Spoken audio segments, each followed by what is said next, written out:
ಈಗ ಮಗು ವಿಷಯ ನಮ್ಗ್ಯಾಕೆ ಹೇಳಿದೆ? ಈಗ ಏನಾಗಬೇಕು ಹೇಳು? ಅಪ್ಪ ಅದು ಕೃಷ್ಣ ತುಂಬ ಒಳ್ಳೆ ಹುಡುಗ. ಅಪ್ಪ ಚಿಕ್ಕ ವಯಸ್ಸಲ್ಲೇ ತಂದೆ ತಾಯಿ ಇಬ್ಬರೂ ಕಳ್ಕೊಂಡ್ಬಿಟ್ಟಿದ್ದಾನೆ. ಅದಕ್ಕೆ ನಾನು ಮೀನಾ ಅವನನ್ನ ದತ್ತು ತಗೊಳ್ಳೋಣ ಅಂತ ಅನ್ಕೊಂಡಿದೀವಿ ಮಾವ.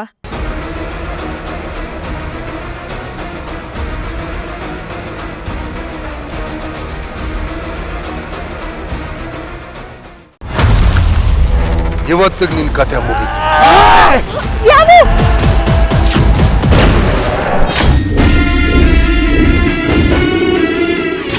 ನಾನೊಂದು ಮಾತು ಹೇಳ್ಬೇಕು. ಕಟ್ಕಟಲ್ಲಿ ಬಂದು ಹೇಳಿ. ಕೊಲೆ ಮಾಡಕ್ಕೆ ಗುಂಡಾರಿಸಿದ್ದು ನಾನು.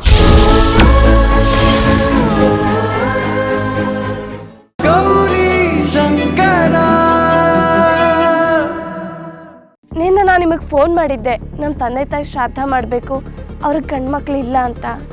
ಶ್ರಾದ್ದನ ಸತ್ತೋರ್ಗೆ ಮಾಡೋದು, ಬದುಕಿರೋರ್ಗಲ್ಲ. ನಾನು ನಿನಗೆ ಇಷ್ಟೊತ್ತು ಹೇಳಿದ್ದ ಅರ್ಥ ಆಗಿರ್ಬೇಕಲ್ವಾ? ಯಾವುದು ಸತ್ಯ ಯಾವುದು ವಾಸ್ತವ?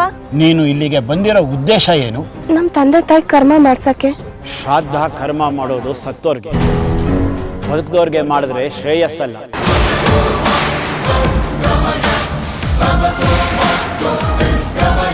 ಹೋಗ್ತೀನಿ ಆ ಮರದ ಹತ್ರ, ನಾನು ಮತ್ತೆ ಹೋಗ್ತೀನಿ. ಅಲ್ಲಿ ಹೋಗಿ ಏನ್ ಮಾಡ್ತೀಯ?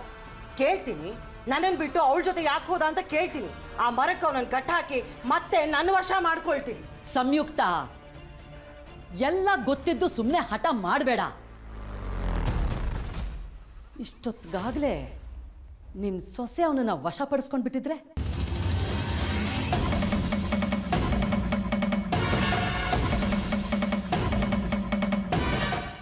ಇಲ್ಲ ಇಲ್ಲ, ಹಾಗಾಗೋದಕ್ಕೆ ಸಾಧ್ಯನೇ ಇಲ್ಲ.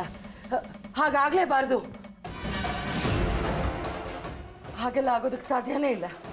No no